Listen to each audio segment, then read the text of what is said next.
Shh, suara apa itu?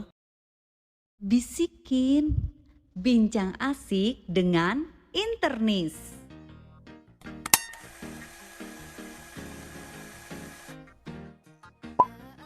Halo Sobat Sehat, kembali lagi di acara Bisikin, bincang asik dengan internis.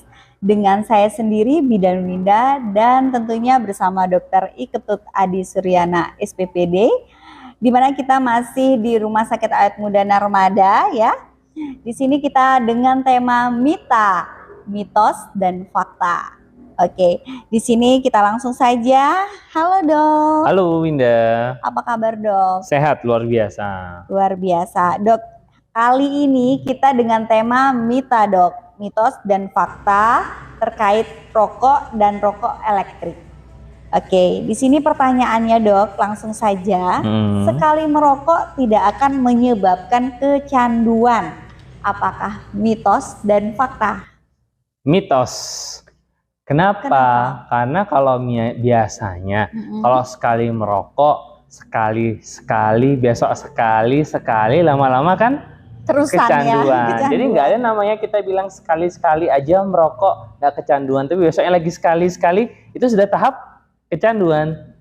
Perlu setiap hari untuk merokok. Jadi kalau sampai saat ini sih tetap rokok itu mengandung bahan nikotin yang bisa menyebabkan kecanduan. Mungkin kalau satu kali lama-lama jadi kecanduan. Oke, itu mitos ya Dok. Dan ini lagi Dok, filter rokok dapat melindungi perokok. Apakah itu mitos atau fakta? Mitos. Nah, jadi banyak sekali rokok, brand-brand rokok yang bilang dikasih filter. Fungsinya biar tidak masuk nikotinnya. Malah nikotinnya lebih kecil, lebih cepat masuk ke tubuh sebenarnya. Jadi sebenarnya ya tetap berbahaya, mau sekecil apapun difilterkan, tidak difilterkan, sama-sama nikotinnya masuk ke tubuh. Dan itu membuat menjadi kecanduan dan berbahaya bagi tubuh kita. Oke, baik. Terus ini ada lagi Dok, terlanjur sudah merokok dalam waktu lama, maka kerusakan sudah terjadi dan terlambat untuk berhenti. Itu apakah mitos atau fakta? Oke. Itu mitos. Jadi tidak ada kata terlambat untuk bertobat. Wah, itu namanya. Seandainya pun kita buat dosa, kapanpun kita bertobat sudah bisa sebenarnya. Sama seperti merokok. Jadi tidak ada kata terlambat. Udah Dok, udah sering saya merokok, rugi juga saya stop di akhir gitu loh. Jangan sampai seperti itu, karena semakin cepat kita menunda berhenti merokok, itu bisa menyelamatkan jaringan paru kita lebih baik. Nah, misalnya berhenti merokok 2-5 tahun itu bisa mengembalikan 50% fungsi paru kita. 50%. 50%. Kalau misalnya 10 tahun kita berhenti merokok, itu mengurangi resiko kita kena kanker paru hampir 50% juga. Nah, jadi kita mengurangi nih. Orang kalau kita misalnya udah usia 70 tahun baru berhenti merokok, artinya berapa tahun kita bisa mengurangi komplikasinya? Nggak mungkin kan? Jadi dari awal. Ya. Oke, ini ada lagi Dok, sesekali merokok tidak memberikan dampak buruk pada kesehatan. Banyak sekali sih orang pemikiran seperti itu Dok. Apakah itu mitos atau fakta? Mitos. Jadi saya tidak pernah percaya namanya, karena kalau misalnya sekali aja sama teman sekali, besok sama teman sekali keterusan ya Dok. Keterusan. Ingat, kandungan di dalam rokok itu ada lebih dari 4.000 jenis zat kimia, dengan 400 zat tersebut sangat berbahaya bagi tubuh, dan 40 jenis itu benar-benar menyesatkan bagi tubuh kita. Jadi kalau misalnya kita satu rokok aja sudah bisa mengandung banyak, bisa saja nanti besok lain lagi satu per hari, setiap hari 365 hari, 365 batang rokok artinya. Itu lama-lama jadi kecanduan nanti. Oke, baik. Gitu. Terus Dok, kandungan nikotin itu di dalam itu merupakan, apakah dia tuh bahan alam? Karena banyak yang kira itu bahan alam Dok. Apakah dia mitos atau fakta? Fakta. Jadi nikotin itu memang bener berarti ya Dok. Bahan alam memang dari tembakau. Oke, baik. Tapi memang nikotin ini yang kalau salah pemakaiannya, tidak benar pemakaiannya, ya jadi kecanduannya tinggi. Memang beberapa tempat nikotin itu digunakan untuk beberapa penyakit, cuma kan tidak untuk merokok yang notabene menjadi lifestyle gaya hidup, bukan Oke. untuk suatu penyakit atau obat-obat tertentu gitu. Iya, oke, baik. Kita lanjut lagi nih, Dok. Vapor atau rokok elektrik yang mitosnya tidak memiliki kadar nikotin, itu apakah mitos atau fakta? Mitos, dan sampai saat ini tidak ada rokok elektrik yang mengisi label Tidak ada ya? 0 kadar nikotin. Oke. Dia hanya ceritanya katanya menggantikan rokok manual yang klasikal itu menjadi vape, katanya lebih portable, tapi menghisapnya lebih sering jadinya. Karena vape itu sekarang ternyata tidak hanya di ruangan merokok ya, ruangan indoor pun banyak yang pakai vape, dikiranya kayak asap makan permen langsung keluar asap dikit-dikit. Nah, jadinya lebih sering dibandingkan orang merokok tembakau. Orang rokok tembakau biasanya takut di indoor. Yang vape di indoor seperti makan permen, jadi biasa dikit-dikit lama-lama jadi bukit. Nah, itu ternyata kita tidak tahu kadar nikotinnya berapa. Kan sekarang aja rokok elektrik sudah mulai dilarang di beberapa negara, bahkan seperti Singapura dan sebagainya ada yang membatasi, bahkan ada yang tidak memperbolehkan pakai rokok elektrik karena ternyata dapat memicu terjadinya suatu kanker. Baik, Dok. Terus kemudian, Dok, nikotin ini menyebabkan kecanduan karena mempengaruhi otak. Itu dia bisa mempengaruhi otak. Apakah mitos atau fakta, Dok? Fakta. Jadi makanya kenapa orang suka merokok? Nah, karena nikotin itu kandungan senyawa kimia yang mampu memacu adrenalin kita. Metabolisme kita meningkat. Kemampuan berpikir kita jadi meningkat. Jadi kesannya kalau ngerokok saya dapat ide dan sebagainya. Tapi kalau itu dipacu-pacu setiap hari dengan kondisi terus-menerus, adrenalin meningkat, lama-lama jantungnya nggak kuat karena sering berdebar dan sebagainya. Dan lama-lama nanti kecanduan. Kalau itu kronis dan banyak akut, ya semua organ akan kena. Itu. Jadi kalau kita bisa memang benar bisa mempengaruhi fungsi otak, iya. Fungsi otak awal-awalnya oke, lama-lama tidak oke. Lama-lama juga bisa mempengaruhi dia suka lupa nggak, Dok? Bisa, ya, bisa ya. Bisa. Bahkan kan salah satu merokok itu satu faktor risiko jadinya stroke, selain tekanan darah tinggi, asam kolesterol dan sebagainya. Oke, Sobat Sehat, kita lanjut lagi nih dengan pertanyaan, seorang perokok itu lebih terlihat seksi daripada yang tidak merokok, Dok. Wah, apakah itu mitos atau fakta? Ini pertanyaannya. Kalau saya sih mitos ya.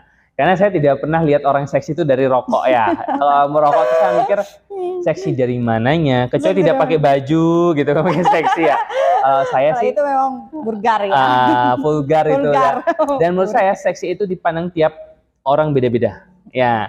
Kalau saya lihat orang pintar tuh seksi.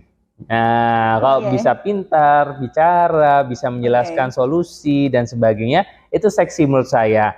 Kalau kita merokok, apa manfaatnya? Bahkan itu bisa membuat merugikan orang lain dan diri sendiri. Kalau saya itu tidak seksi. Jadi kalau kita bilang seksi tidak seksi ya tergantung. Itu pemikiran tiap orang beda-beda. Kalau saya sih mitos.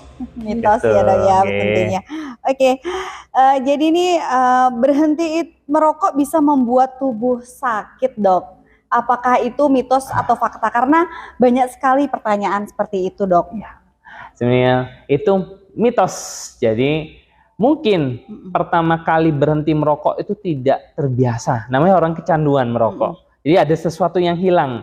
Ada yang biasa mengisi hari-harinya dengan rokok, berpikir kreatif dan sebagainya. Habis makan rokok tiba-tiba hilang, kok rasanya ada sesuatu yang hilang. Jadi lama-lama dia lemes dan sebagainya. Tapi ingat, paru-parunya sehat. Tidak kena asap rokok. Tubuhnya bagus, darahnya bagus. Daya tahan tubuhnya tentunya membaik. Lama-lama dia butuh waktu sekitar 2-4 minggu untuk adaptasi dan akhirnya bagus kondisinya. Ya, jadi mungkin 1-2 minggu pertama akan butuh penyesuaian, tapi selanjutnya tubuhnya jauh lebih fit ketika tidak merokok. Itu ya, Sobat Sehat. Jadi di sini kita lanjut lagi nih, masih di mitos dan fakta dengan pertanyaan, jika berhenti merokok maka berat badan akan naik dan itu tidak sehat, Dok. Apakah mitos atau fakta? Kalau berhenti merokok langsung menyebabkan peningkatan berat badan, memang kadang-kadang. Kadang kenapa? Karena waktu merokok energinya banyak keluar. Karena metabolisme jadi tinggi, aktif dan sebagainya. Jadi terlihatnya seperti kurusan. Tapi ketika berhenti merokok lebih gendut, bukan gendut ya, lebih sehat tepatnya. Lebih sehat. Lebih enak dilihat, kulitnya lebih seger seger rasanya dan berat badannya cocok. Mungkin saja kalau misalnya dia merokok tampak seperti kurus kering kerontang, ya itu jauh lebih buruk kondisinya dan menurut saya tidak segar ya. Tidak segar dan menurut saya itu tidak masalah. Yang penting kan habis merokok, berhenti merokok itu olahraga. Jadi dia kembali fit dan ideal. Nah, kita kan tidak instan ya, langsung pokoknya saya ingin kurus dengan merokok, bukan seperti itu. Biarkan dia sehat, tapi dengan olahraga dan mengatur pola makan, gitu sih. Oke. Terus kemudian Dok, kalau misalnya kita berhenti merokok, apakah itu membuat kita stres akibat buruknya kesehatan kita itu, apakah mitos atau fakta, Dok? Mitos juga. Jadi ya, sebenarnya berhenti merokok itu membuat stres ya, karena tumben biasanya merokok tangannya gerak, habis makan ngerokok, dia tiba-tiba kok nggak ada rokok dan sebagainya. Jadi mulai stres, dia berpikirnya gimana caranya. Tapi itu dimanapun apapun kehilangan seseorang, sesuatu pasti awal-awal stres. Awalnya ya. Tapi selanjutnya gimana? Move on, menerima dan akhirnya bisa bertahan. Nah itu jadi merokok, kalau saya stres di awal tapi demi hidup sehat ya nggak masalah. Gitu. Sambil beraktivitas yang bermanfaat ya Dok ya. Benar nanti sekali. Lama-lama jadi lupa ya. Yang penting aktivitasnya positif. Jadi ya. Siap Dok. Terus kemudian Dok, merokok dapat membuat kita menjadi rileks dan meningkatkan mood. Itu fakta atau mitos Dok? Fakta. Nah, karena apa? Kandungan zat kimianya itu ada nikotinnya, ada tarnya dan sebagainya. Itu yang kadang-kadang membuat jadi kecanduan. Nah, dia kan moodnya lebih enak, langsung daya pikirnya bagus, langsung merasa enak dan sebagainya. Nah, kalau merasa satu batang, lama-lama besok satu batang, lama-lama kok enak ya jadi 2 batang, 3 batang, itu namanya ciri-ciri orang kecanduan. Keterusan. Ya. Jadi kalau kita bilang emang seperti itu, memang seperti itu. Efek samping penggunaannya. Nah, yang itu yang kita cegah. Karena apa? Memang meningkatkan mood. Tapi kan banyak sekali cara-cara solusi untuk meningkatkan mood.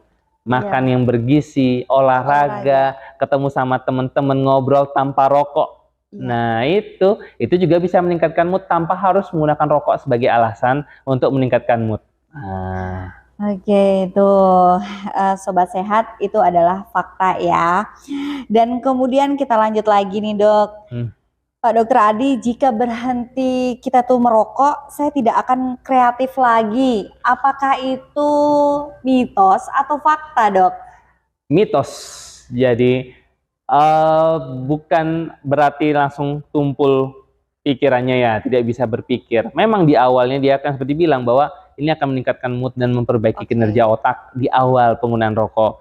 Terus lama-lama kalau kita berhenti, karena ada efek berhenti senyawa, kan ini senyawa kimia, sama kayak orang kalau keterusan kecanduan susah lo lepasnya. Nah sekarang ketika di stop pasti ada, gimana nih caranya kita berpikir, ada proses pelepasannya. Sama seperti narkoba contohnya, dia lama sekali kecanduan terus-terusan dan sebagainya, tidak bisa hilang. Kalau rokok hampir sama seperti itu. Jadi kalau saya tidak ada seperti itu. Banyak pasien saya yang berhenti merokok, buktinya sekarang jadi pejabat, buktinya jadi pengusaha, orang yang sukses itu dari kreativitasnya ya. Jadi pikirannya itu semakin membuka, semakin berkembang ya. Iya, jadi kalau menurut saya malah ketika kita tidak merokok, ketemu dengan orang-orang yang sehat, lingkungan kita jadi sehat, ketemu orang yang kreatif dan sehat juga. Jadi tidak hanya yang ngerokok aja dan sebagainya. malah lebih bagus kondisinya buat kita, dapat tidur bagus, olahraga bagus, temannya bagus, hidup juga bagus, lebih sehat jadinya. Jadi Gitu. keluarga juga sehat ya Dok tentunya Benar ya, sekali. kalau misalnya yang sudah berkeluarga Ya, Dok ya. Atau mungkin yang masih single mempunyai pacar juga, pacarnya iya, juga lebih sehat lebih ya sehat Dok ya. jadinya, bener sekali. Iya.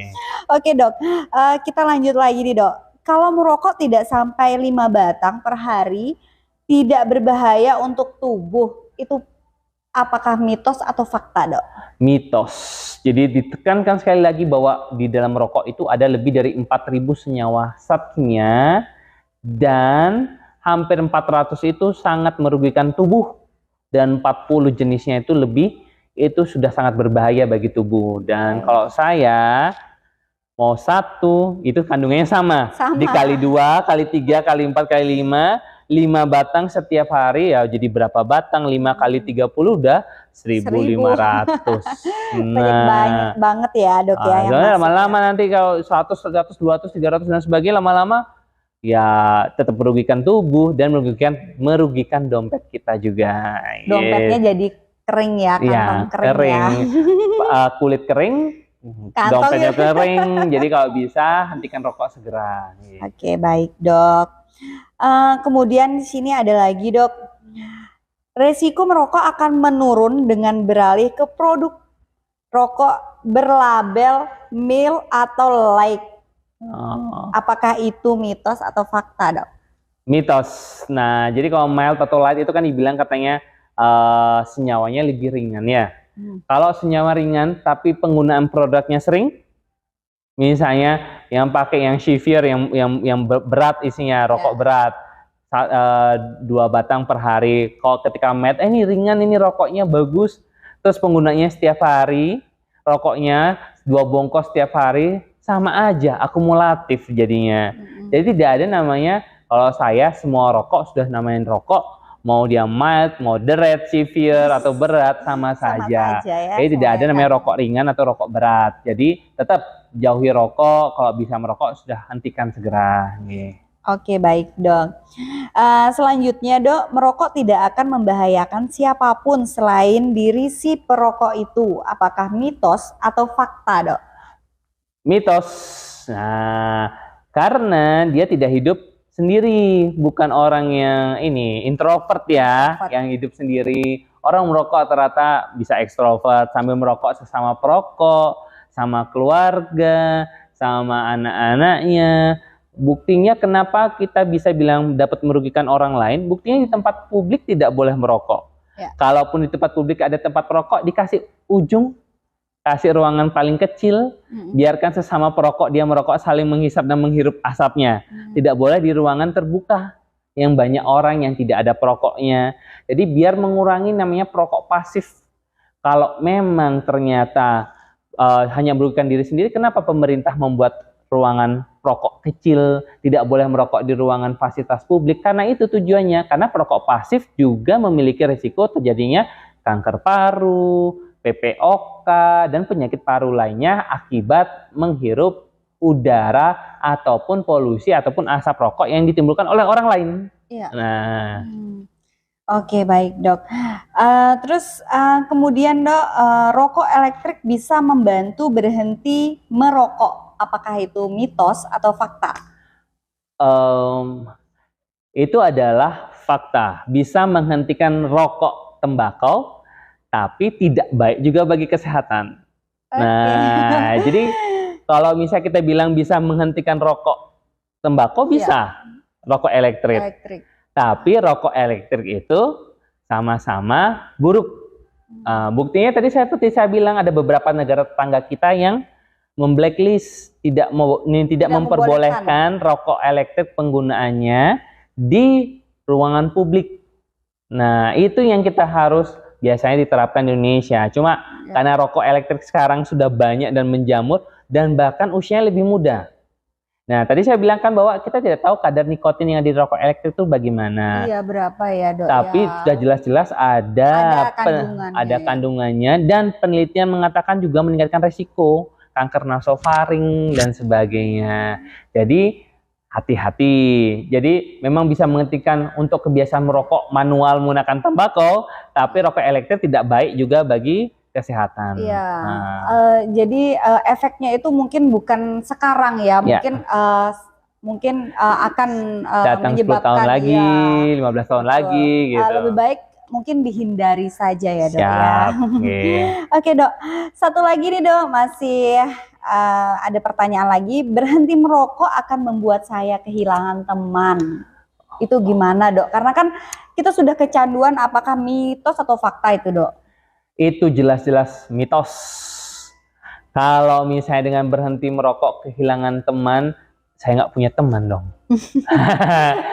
Jadi Sendiri kalau ya? saya sendiri jadinya saya nggak punya teman. Dan saya yakin banyak di Indonesia, di daerah kita, banyak yang tidak merokok kok. Ya. Ya, jangan kita hasut-hasut buat merokok. Nah, malah kita sebenarnya yang tidak merokok, kita edukasi buat tidak merokok. Karena kita tahu komplikasi dari merokok itu sendiri kok jangka panjangnya bisa kanker paru, PPOK, ataupun penyakit paru lainnya. Nah itu kalau saya bilang, sekarang tergantung kita memilih pergaulan. Kalau memang pergaulan kita ya perokok semua, ya kita jauhi. Ada kok pergaulan yang tidak merokok, anti perokok juga ada. Jadi banyak kok pergaulan yang lain. Jadi kita tinggal pilih aja. Kalau saya, semua orang pintar atau orang cerdas tahu kok yang dipilih lingkungan seperti apa. Tidak menggurui, cuma mereka tahu, oh kalau misalnya apalagi yang sudah berkeluarga, tentunya kalau orang perokok datang sudah bau rokok bajunya, kasihan anak-anaknya, merokok di depan anaknya bahaya. Bisa karena tertular penyakitnya, anak langsung bronkiolitis, pneumonia, habis kena asap rokok, sesak, masuk opname. Ibunya stres nangis-nangis, bapaknya tetap rokok. Nah, itu biasa sering terjadi. Nanti kalau misalnya tidak punya anak, memang hidup sendiri, silahkan nanti. Tapi kalau ada orang-orang sekitarnya, terutama orang yang dicintai, tidak ingin sakit, tolong hentikan rokok. Oke, baik. Buktinya Pak Dokter sendiri adalah tidak perokok ya. Dan buktinya juga Pak Dokter banyak teman ya. Dan banyak fans juga. Jadi ya lebih baik kita menghindari ya dok ya. Oke. Halo sobat sehat semuanya. Mungkin tentang mitos dan fakta sudah selesai ya dok ya. Mungkin kita kembali lagi ke acara podcast selanjutnya. Masih bersama saya Bidan Winda dan Dokter Adi tentunya. Dan di acara dengan tema berikutnya yang lain ya dok ya. Oke. See you next time Sobat Sehat di acara selanjutnya. Bye-bye.